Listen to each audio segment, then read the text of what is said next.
Bapa yang bersemayam kerajaan surga, yang boleh kami kenal di dalam nama Tuhan Yesus Kristus. Terima kasih Bapa buat pemeliharaan yang Kau berikan dalam hidup kami, keluarga kami, dan kami boleh bangunan tubuh yang sehat.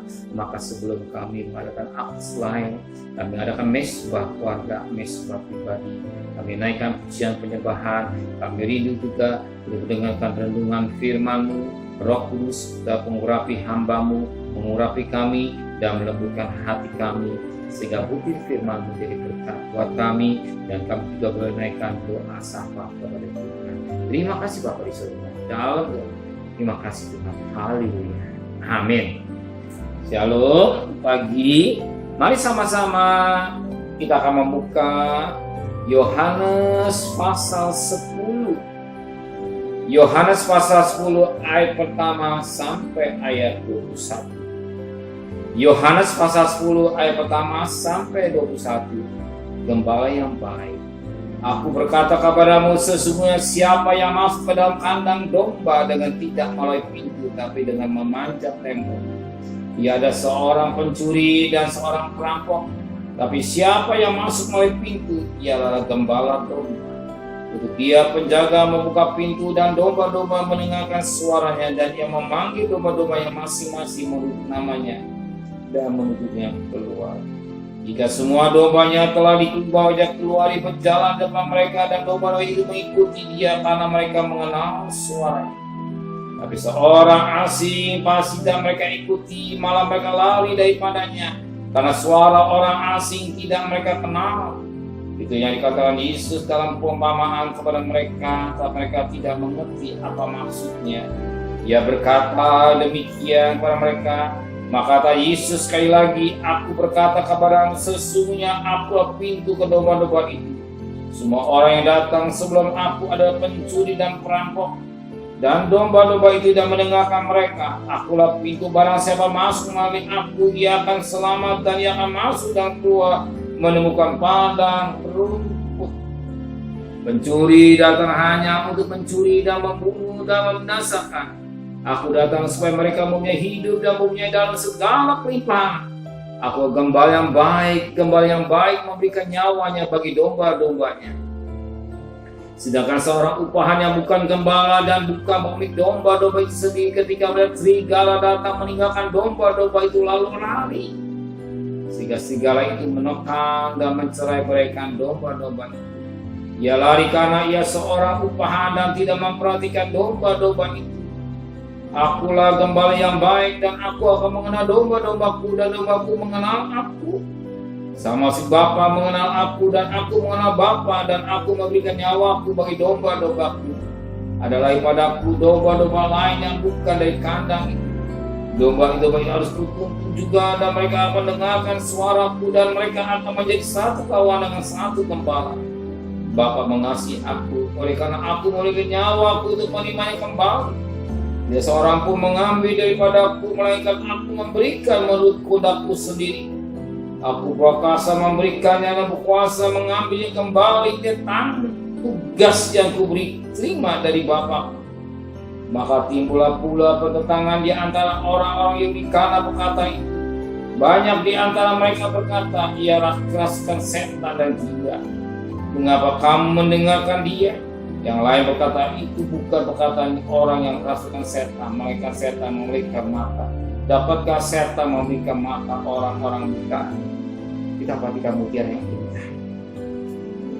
Dikatakan dalam firman Tuhan, ayat yang ke-17. Bapa mengasihi aku oleh karena aku memberikan nyawaku untuk menerimanya kembali. Tidak seorang pun mengambil daripada aku, melainkan aku memberikan kehendakku sendiri. Aku berkuasa memberikannya dan berkuasa mengambil kembali. Itulah tugas yang kuberi. Kita tahu bahwa Yesus tidak dicabut nyawa, tapi diberikan. Kalau orang mati, nyawanya dicabut.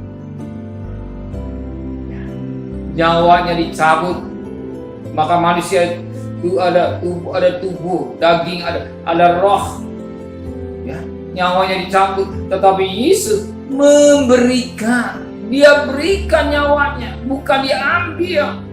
Bukan dicabut, bukan diambil, tapi dia berikan. Kalau dia berikan, dia juga berkuasa untuk mengambil. Sebab kuasa dalam tangan. Jadi Yesus saudara, Tuhan saudara, bukan diambil nyawa, bukan diambil nyawa, tapi Yesus memberikan. Kalau dia memberikan, dia berkuasa untuk mengambil. Kalau dia berkuasa mengambil, bahwa Yesus tidak mati, tapi dia hanya sementara. Dia hanya sementara. Maut tidak berkuasa atasnya. Maut tidak berkuasa atas dirinya, maka dia menang atas maut. Kalau dia menang atas maut, berarti dia hidup. Kalau dia hidup, saudara juga sanggup menolong dan menyelesaikan persoalan saudara. Tuhan saudara bukan Tuhan yang mati. Tuhan saudara bukan Tuhan yang mati, tapi Tuhan saudara hidup. Tuhan saudara hidup. Hari ini Tuhan saudara hidup. Kalau dia hidup sanggup menolong sesulit apapun. Dia sanggup menyembuhkan saudara sakit apapun. Dia sanggup menyelesaikan persoalan saudara sebab dia hidup. Ingat, dia hidup. Dia berikan nyawanya, tapi dia juga nabi, berarti hidup. Kalau dia hidup, dia sanggup menolong dan menyelesaikan persoalan saudara. Ingat, saudara bukan menimbang pada Allah yang mati, tapi Allah yang hidup.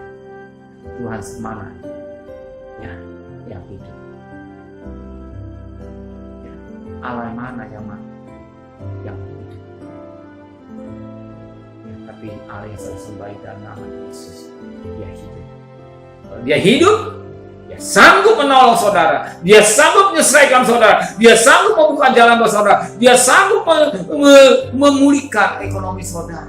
Percaya, kuasa kebangkitan dia tetap sama hari sampai selamanya. Allah dia hidup. Amin. Benar Bapa di surga, Engkau Allah yang hidup, Engkau Allah yang mati. Oh, kami bersyukur, kami menyembah pada Allah yang hidup. Kami bersyukur kalau Engkau hidup, Engkau sanggup menyelesaikan persoalan kami. Maka kami serahkan masalah kami, problem kami, usaha kami, maka rumah tangga kami semua kepada Engkau. Kami pertaruhkan, kami berjalan dengan iman. Engkau sanggup menolong dan dari penderitaan, kesulitan yang kami hadapi, Engkau akan selesaikan dan Engkau akan menyelesaikan persoalan kami, dan Engkau akan menyembuhkan penyakit kami. Engkau akan membawa beban-beban kami semua kepada Engkau. Kami terima dengan iman kebenaran jawabannya daripada Tuhan. Kembalikan kami besok pagi dalam keadaan tubuh yang sehat. Berkati Bapak Presiden, Wakil Presiden, para Menteri, para Gubernur, para Bupati, para Wali Kota, para Camat, para Lurah, pada RW, para RT, pada medis, para lawan, para TNI, para Polri, bahkan mereka yang bekerja di depan, pelihara keluarganya, pelihara mereka semua. Hikmat yang dari Tuhan Kau berikan buat mereka dalam tugas-tugas yang tahu pundak mereka, dan mohon belas kasihan. Pandemi menjadi endemi, yang meninggal semakin habis, yang sakit juga semakin berkurang. Oh, teristimewa, yang sembuh semakin banyak. Negara kami, ekonomi kami tetap kuat, karena tetap tegak karena percintaan tanah air Indonesia. Terima kasih Bapak, saudara kekasih. Terimalah berkat nikmat dari Allah Bapa, cinta kasih sayang dari Tuhan Yesus Kristus, dan berkat Roh Kudus kepada saudara hari ini sampai Maranatha Tuhan Yesus datang. Yang cinta Dia katakan, Amin. Tuhan